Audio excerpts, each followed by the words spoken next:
Yang saya dapat info melalui Ekot tanggal 28 berarti kemarin, memang benar termohon mengajukan upaya hukum banding.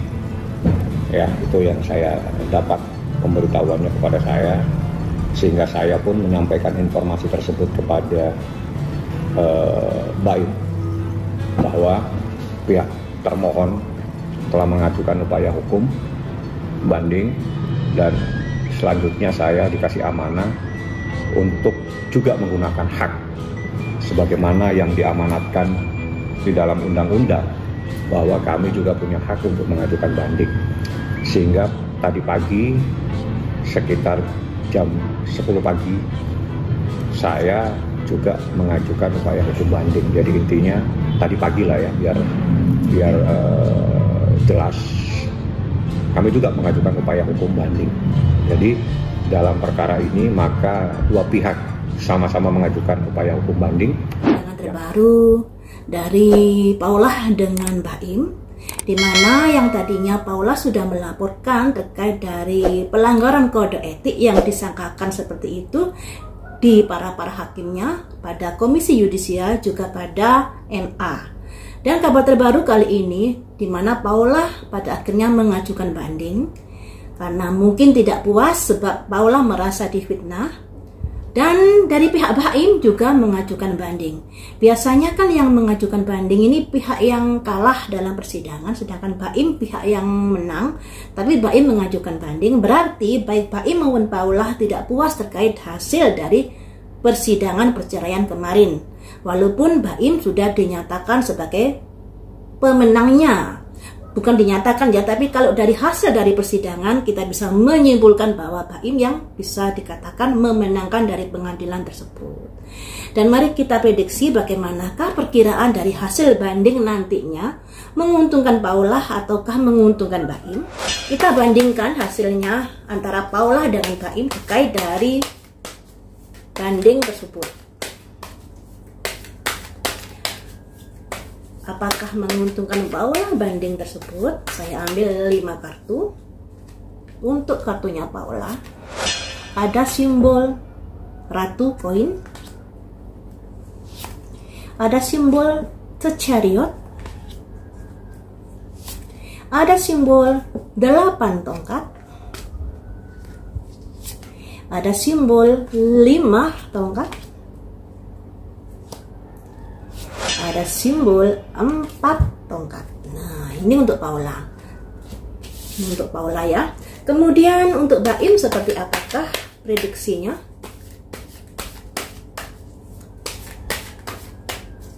Apakah banding tersebut menguntungkan BAIM? Ada simbol ratu cangkir,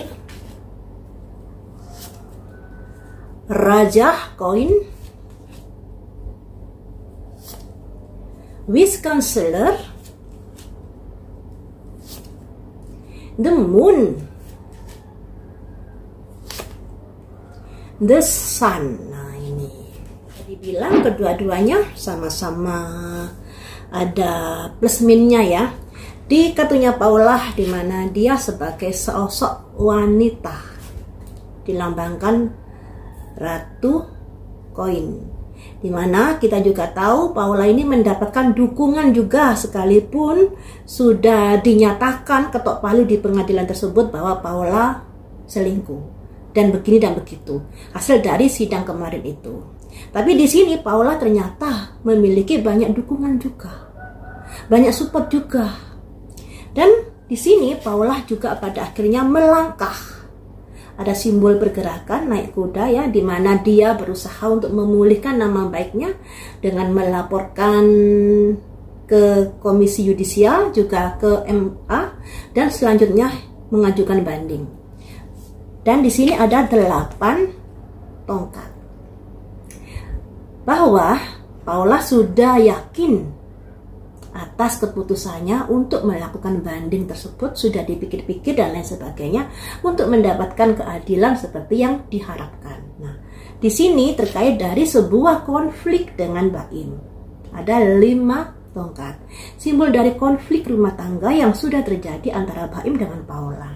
Dan kemudian di sini ada 5 empat tongkat. Simbol dari adanya sebuah perdamaian teman-teman nantinya. Adanya perdamaian di banding tersebut, adanya kesepakatan tersebut. Jadi di sini di kartunya Paula di sini bisa dibilang juga bagus. Atas tindakan tersebut pada akhirnya di sini ada semacam perdamaian, ada kesepakatan antara pihak Baim dan pihak Paula nantinya.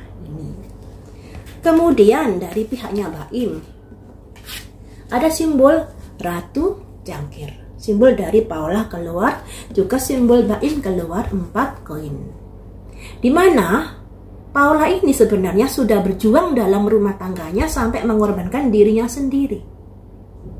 Nah, dan simbolnya Baim ini adanya Raja Koin, dimana Baim ini adalah sosok yang kaya. Dan di sini ada wisdom seller. Ada semacam pertimbangan-pertimbangan terkait dari banding tersebut antara Paula dan Baim. Terkait dari sebuah rahasia, The Moon.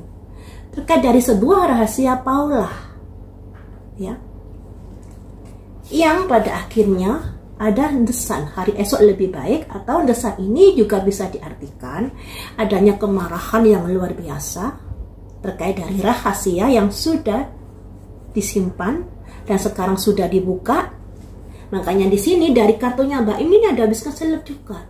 Setelah Baim melihat bahwa Paula banding, pada akhirnya dia juga konsultasi pada kuasa hukumnya dan memutuskan untuk banding karena dia merasa yakin memiliki bukti-bukti dari perselingkuhan Paula. Tapi bukti-bukti ini sudah tersebar di media massa loh ya, rekaman-rekaman tersebut dan lain sebagainya. Tapi tidak adanya bukti kayak perzinahan. Padahal kalau dari pengertian hukum bahwa perselingkuhan itu adalah hubungan suami istri, melakukan hubungan suami istri, sedangkan Paula dengan Niko tidak ada bukti yang seperti itu. Lebih ke bukti-bukti adanya rekaman-rekaman tersebut. Di sini, kalau dilihat dari sini, pada akhirnya mereka nanti ada semacam kesepakatan di dalam bandingnya nanti. Karena di sini di Paula di sini ada simbol 4 tongkat. Jadi Baim dan Paula nanti ada titik temu di sini, ada obrolan-obrolan yang mungkin akan menguntungkan kedua belah pihak dan lain sebagainya. Karena itu ya kita support sajalah ke depannya, jangan sampai masalah ini berlarut-larut, dikarenakan sebenarnya masalah ini bisa dibicarakan dengan baik-baik sebelum melangkah ke pengadilan. Harusnya ada kesepakatan loh ya antara Baim dengan Paula ini. Misalnya nanti begini-begini, urusan anak begini-begini, dibicarakan dengan baik-baik, sebenarnya bisa kok ini. Tapi nggak tahu lagi apa yang melatar belakangi sehingga Baim sampai membuka aib Paula seperti itu. Dan Paula menyangkal adanya perselingkuhan dengan Niko. Yang kita tahu sendiri, Niko tinggal di rumah Baim atas izin Baim. Nah, dari prediksi saya yang dulu, sebenarnya Niko saat itu tidak ada keinginan untuk tinggal di rumah Baim.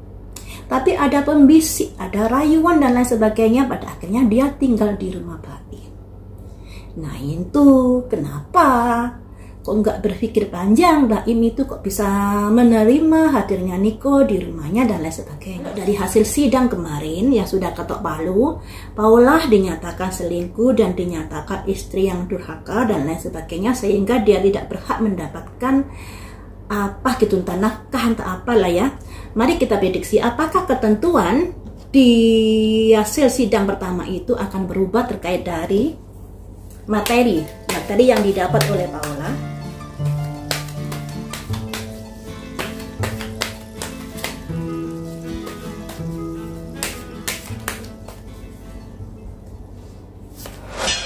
The Empress, simbol dari sebuah kemakmuran, bisa. Jadi bisa berubah dari materi yang didapat Paula. Strength, karena di sini ada kekuatan terkait dari sebuah peristiwa di masa lalu, di mana ada simbol Ratu Cangkir, simbol dari seorang istri yang sudah berkorban demi keluarganya. ada simbol ada simbol 9 koin kemapanan dari seorang Paula. Jadi di sini ada kelima kartu ini melambangkan bahwa kalau misalnya di persidangan kemarin itu yang sudah ketok palu Paula hanya mendapatkan sekian, nanti dibanding Paula andai kata menuntut ya, andai kata menuntut untuk mendapatkan sesuatu terkait materi, dia akan dimudahkan untuk itu. Tergantung dari pihak Paula menuntut apa tidak, tapi energinya ini sangat bagus. Ada simbol The Empress. The Empress itu kemakmuran, kemudahan yang akan didapat Paula, karena di sini ada kekuatan terkait dari masalah yang sudah terjadi, di mana Paula adalah sosok yang bisa dibilang dia berkorban untuk keluarganya kala itu. Dan ada simbol kemapanan juga, 9 koin. Nah, jadi ada kelima kartu ini semuanya artinya bisa dibilang positif untuk Paula. Ada kemudahan-kemudahan yang akan didapat ketika dia ingin mengajukan sesuatu terkait materi kepada Baim. Ini tinggal apakah Paula menuntut itu atau tidak. Kalau nggak menuntut ya nggak apa-apa. Tapi kalau menuntut ada kemudahan untuk mendapatkan sesuatu tersebut. Kita tunggu saja hasilnya nanti ya, apakah Paula menuntut atau tidak. Hanya saja di prediksi yang pertama tadi nanti akan ada pembicaraan dan kesepakatan di sidang banding tersebut.